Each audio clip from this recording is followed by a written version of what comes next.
Ruas antes tomadas por centenas de pessoas agora parecem vazias. Um silêncio incomum paira sobre um dos pontos mais notórios de São Paulo.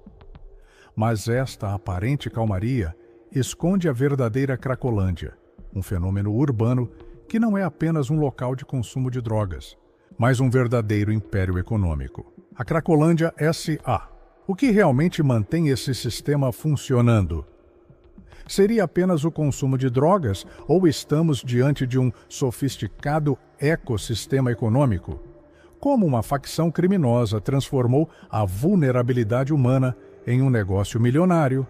E por quê, apesar de inúmeras operações policiais, esse empreendimento continua a se adaptar e migrar pelo tecido urbano? Por décadas, a Cracolândia foi vista principalmente como um problema social. No entanto, investigações revelam uma camada mais obscura: sua transformação em um mercado estratégico para o primeiro comando da capital, o PCC. Segundo o Departamento de Investigações sobre Narcóticos, a organização chegava a vender cerca de 20 quilos de crack diariamente na região central.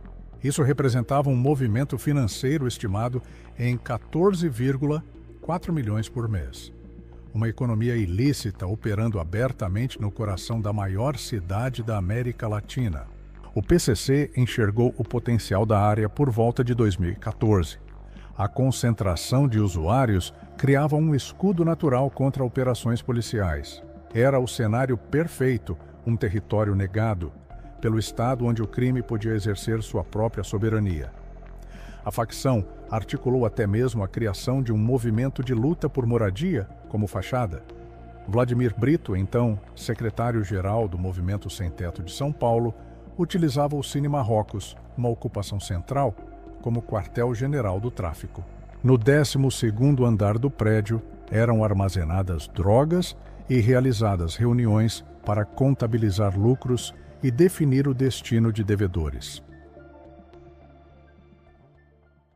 A venda de drogas na Cracolândia operava como um sistema de franquias. Traficantes que já possuíam pontos de venda continuavam operando, enquanto novos entrantes prestavam contas diretamente à facção. Nenhuma barraca era comercializada sem autorização do PCC, garantindo controle territorial e financeiro sobre o mercado. Para sustentar essa operação, a organização estabeleceu uma infraestrutura logística sofisticada. Hotéis e prédios antigos funcionavam como depósitos de drogas e locais para reuniões estratégicas. O Hotel Laide, por exemplo, foi mencionado em depoimentos como local onde uma vítima foi torturada antes de ser assassinada.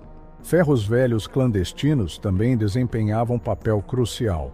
Esses locais não apenas escondiam drogas, mas faziam parte do ecossistema ilícito ao comprar materiais furtados pelos usuários, como fios de cobre. O dinheiro obtido era imediatamente usado para adquirir mais crack, retroalimentando o ciclo. A exploração da mão de obra de dependentes químicos é mais uma faceta desse modelo de negócio. A favela do Moinho, estrategicamente situada próxima às linhas de trem e ao centro de São Paulo, é considerada pelas autoridades a base operacional que abastece a Cracolândia. Promotores a descrevem como central de abastecimento do tráfico para a região central. Dezenas de depoimentos indicam que pequenos traficantes eram orientados a se abastecer no moinho antes de retornar ao fluxo. O controle no moinho era exercido por figuras como Léo do Moinho, apontado pela polícia como comandante do tráfico na região central. Sua prisão e as recentes intervenções na favela são vistas pelas autoridades como fatores que afetaram o abastecimento e provocaram uma reorganização do tráfico. O prefeito Ricardo Nunes chegou a descrever o local como um bunker, usado pelo PCC para comercializar e estocar drogas. As ações na favela do Moinho, que incluem demolições e projetos de reurbanização, são complexas e tensas. Embora as autoridades afirmem que o objetivo é realocar famílias que vivem em situação precária, movimentos sociais contestam essa narrativa. A disputa por este território revela sua importância estratégica tanto para o crime organizado quanto para o Estado. O ecossistema econômico ilícito na Cracolândia vai muito além do tráfico de drogas, como descreve o promotor Lincoln Gakia. Envolve reciclagem de lixo, ferros velhos, lojas de celulares furtados e até mesmo milícias privadas que exploram moradores, usuários e comerciantes. Uma investigação do Ministério Público revelou um esquema surpreendente. Guardas civis metropolitanos espalhavam usuários por áreas comerciais e depois cobravam dos lojistas cerca de R$50 mil mensais para retirá-los, apenas para movê-los para outra área comercial. Este ciclo vicioso forçava comerciantes a pagar por uma segurança, que era, na verdade, orquestrada por agentes corrompidos. Toda essa economia ilícita gera enormes quantias que precisam ser lavadas. Hotéis, lojas e ferros velhos funcionam não apenas como bases operacionais, mas também como fachadas para inserir dinheiro ilícito no sistema financeiro formal. Os tentáculos da lavagem de dinheiro do PCC podem se estender para setores inesperados. Investigações recentes apontam para possível infiltração no futebol, não apenas no Corinthians, mas em outros clubes. Relatos indicam participação do crime organizado na negociação de jogadores, inclusive para o exterior. O promotor Lincoln Gakia, com base em delações premiadas, afirma que isso é apenas a ponta do iceberg. O crime organizado está presente onde houver oportunidade de transformar capital ilícito em dinheiro aparentemente limpo. As autoridades têm realizado diversas intervenções na Cracolândia, desde mega operações policiais até ações de assistência social e saúde. O objetivo declarado: combater o tráfico e oferecer apoio aos dependentes químicos. A Operação Saúde e Dignidade de 2024 foi concebida como uma ação multiagências, envolvendo polícias, Ministério Público, COAF, Receita Federal e governos estadual e municipal. O foco era atacar todo o ecossistema criminoso, não apenas o tráfico em si. Dezenas de estabelecimentos ligados à economia ilícita foram fechados, com imóveis em processo de desapropriação para reocupação pelo Estado. As autoridades celebram os resultados. O vice-prefeito parabenizou as forças de segurança pela diminuição do fluxo.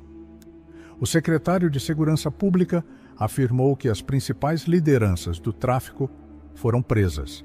O prefeito Ricardo Nunes destacou a redução gradativa de pessoas no local, de 651 em maio de 2023 para 103 em maio de 2025, atribuindo isso ao tratamento oferecido e à pressão sobre os traficantes. Mas há um contraponto. Movimentos sociais e especialistas contestam essa narrativa oficial. Organizações como o Craco Resiste falam em grande mentira, argumentando que desapareceram os direitos. Marcel Segala, da organização, afirma que as pessoas estão sendo dispersas com violência policial. A psicóloga Maria Angélica Comis, da Rede Brasileira de Redução de Danos, fala em truculência para dispersar usuários.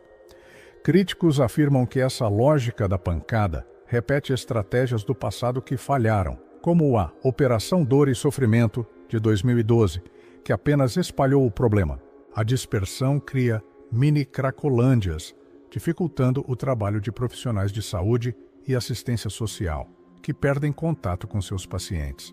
A própria eficácia das operações é questionada. O promotor Arthur Pinto afirma que apenas pequenos traficantes são presos, enquanto o verdadeiro esquema continua operando. Tiago Calil, da ONG É de Lei, acredita que a redução do fluxo se deve à repressão policial, não a melhorias na qualidade de vida dos usuários. A Cracolândia pode ser compreendida como uma hiperperiferia central, um enclave de alta vulnerabilidade social e criminalidade, localizado em área central de elevado valor imobiliário, um território onde o Estado não exerce plena soberania. O levantamento de cenas de uso de capitais, o LECUCA, realizado entre 2021 e 2022, investigou o perfil dos frequentadores da Cracolândia, comparando-o com cenas semelhantes em Fortaleza e Brasília. O estudo revelou como vulnerabilidade social e dependência química se combinam para criar esse fenômeno urbano, um dado surpreendente do LECUCA. A maioria dos frequentadores dessas áreas nunca esteve em situação de rua antes de começar a frequentá-las. Cerca de 2/3 vieram de residências próprias ou familiares. Isso contradiz a ideia comum de que o uso de crack é consequência da situação de rua. Os dados sugerem que transtornos por uso de substâncias podem preceder a vida nas ruas, indicando oportunidades perdidas para intervenção precoce. A concentração de usuários cria também um senso de comunidade e segurança entre pares. Felipa, uma usuária entrevistada pelo jornal Guardian, descreve a Cracolândia como uma família de excluídos, onde não se sentia julgada. Essa dinâmica social é explorada pelo crime organizado. A concentração de usuários inibe a ação policial, criando um escudo humano. O estudo mostra diferenças regionais significativas. Enquanto São Paulo e Brasília têm alta proporção de pessoas em situação de rua, Fortaleza apresenta uma integração distinta com a comunidade local, com a venda de crack incorporada à rotina dos afazeres diários. Apesar das particularidades, todas as cenas compartilham a necessidade de ações integradas que vão além da saúde, incluindo assistência social, moradia e geração de renda. A longevidade da Cracolândia deve-se, em parte, à oscilação entre diferentes abordagens políticas. A cada novo prefeito, a cada 4 anos, a política muda radicalmente, da repressão à redução de danos sem continuidade. O pesquisador Francisco Inácio Bastos aponta que essa instabilidade resulta de um debate ideológico, não científico, sobre como abordar a dependência química no Brasil. A politização do tema é evidente. O prefeito Ricardo Nunes já expressou chateação com jornalistas que questionaram a redução do fluxo e acusou o governo federal de trabalho a favor do tráfico ao contestar ações no Moinho. Essa disputa política, mesmo em torno de áreas estratégicas, dificulta a coordenação de ações efetivas. O promotor Lincoln Gaquia enfatiza que ações isoladas de governos ou polícias são como enxugar gelo. Para ele, a sinergia entre instituições é fundamental para enfrentar o problema de forma eficaz. A resolução não virá apenas do desfecho de processos criminais, que podem levar décadas, mas da reocupação do território pelo Estado. O desafio de desarticular essa engenharia criminosa é monumental.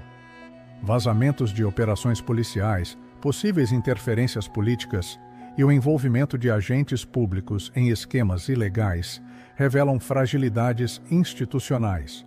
O PCC, como organização mafiosa, exige instrumentos específicos de combate, talvez uma legislação antimáfia inspirada no modelo italiano.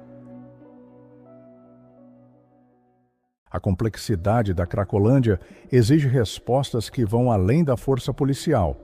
Uma abordagem integrada e multissetorial é essencial, articulando serviços de saúde, assistência social, moradia e oportunidades de trabalho, programas que atendam às múltiplas vulnerabilidades dos frequentadores são fundamentais. Iniciativas como os CAPS-AD, consultórios na rua e centros de tratamento fazem parte dessa rede necessária. O programa POTE, que remunera usuários por pequenas tarefas e oferece acompanhamento psicossocial, é um exemplo de alternativa que integra saúde, assistência e trabalho. A produção de dados e evidências por levantamentos como LECUCA é crucial para fundamentar políticas públicas eficazes. Compreender o perfil dos frequentadores permite desenvolver abordagens mais contextualizadas.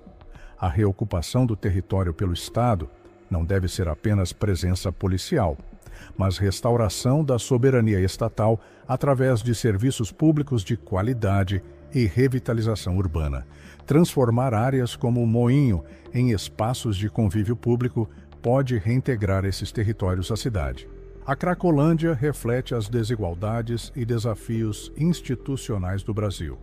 Combatê-la exige políticas de Estado de longo prazo, baseadas em consenso e evidências, que resistam às mudanças políticas e enfrentem as raízes da vulnerabilidade e do crime organizado. A recente dispersão do fluxo representa uma vitória do Estado ou apenas a movimentação tática de uma economia ilícita resiliente? Podemos desmontar a Cracolândia S.A. sem enfrentar as desigualdades sociais e as fragilidades institucionais que permitem sua existência? A Cracolândia é um problema da cidade ou um problema na cidade que reflete dilemas nacionais?